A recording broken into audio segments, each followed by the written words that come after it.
So here's what I think is really cool though. Let's think about how far is it from Galston to the city? What answers did we have for that? I said about 20 k's. About 20 k's, you reckon? Any other ideas, Toby? I got 40. 40? Anish? 32. 32? 60? Okay.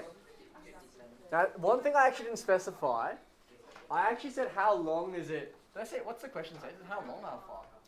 How far?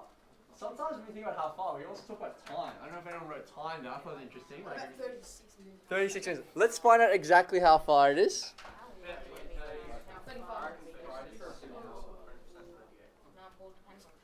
How far are we? Anyone see? 36. Who was the who got closest to that?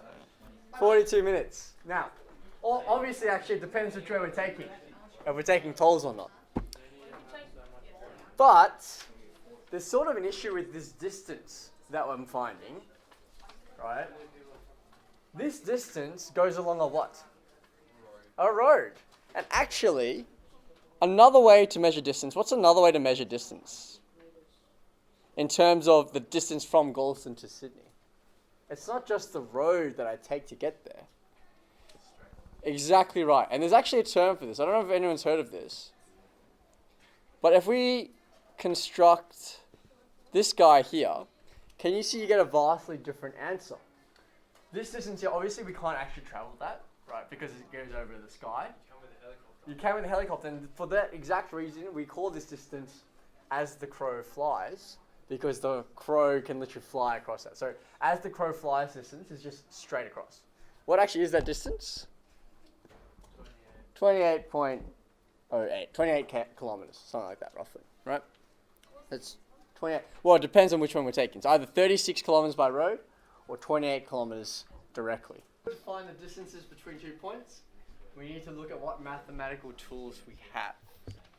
That formula over there, sorry, I'll let you get that back. I wonder if that looks familiar at all. Have a think if you've seen that before. Yeah, that's exactly right, yeah. I'll talk a bit about that in a second. This one here, actually, Toby hinted earlier, this looks a lot like Pythagoras' theorem. I want you to think about why Pythagoras' theorem might be involved here, okay? Let me show you on our little chart again. Again, I'm cheating a little bit because I'm graphing it out for you. But have a look at this, right? This is our little situation. And I'm trying to find the distance between these 2 points. And so I guess the question is, why might Pythagoras be involved when I'm just trying to find the distance line? Okay.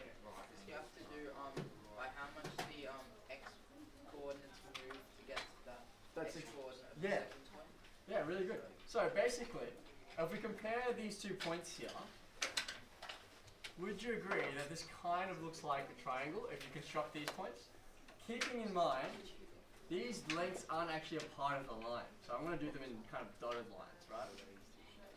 But the idea is, year 9, if you find the distances between these two x coordinates, these distances between the y coordinates, as KK was saying, we can actually use Pythagoras' theorem to think about that. Remember, Pythagoras' theorem said that if you have two side lengths here,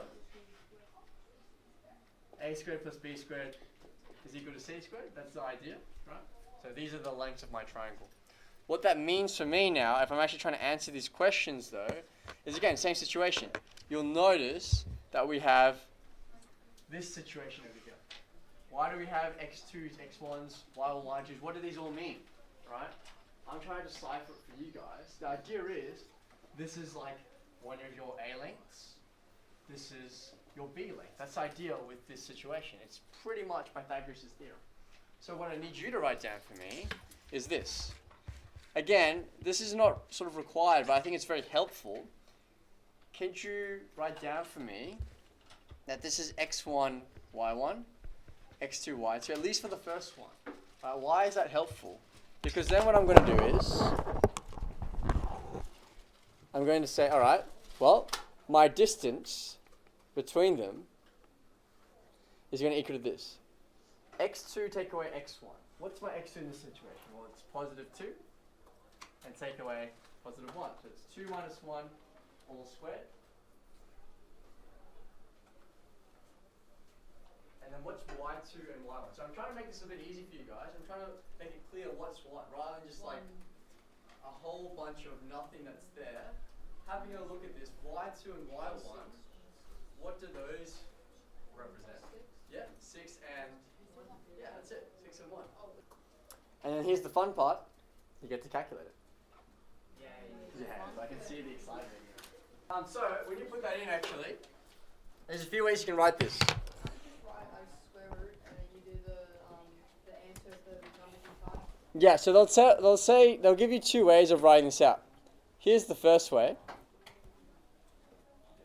Once you put this in your calculator,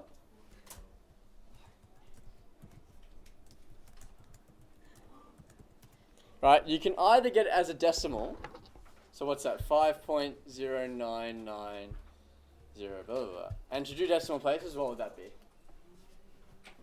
5.1. Yeah, so 5.10 to 2 dp.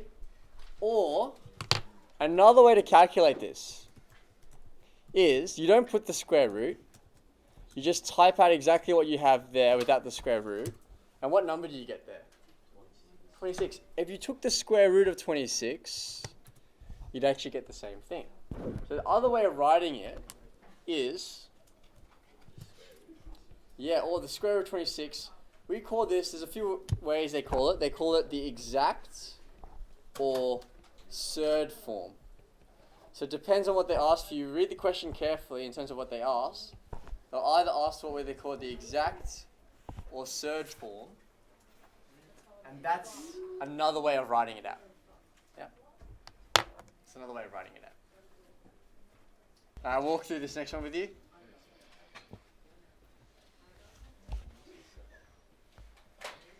So we've got x1, y1 here.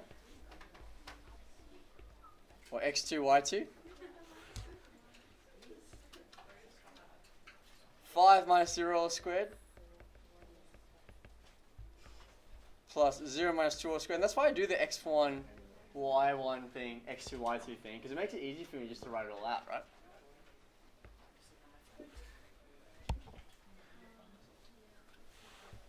Putting that in my calculator.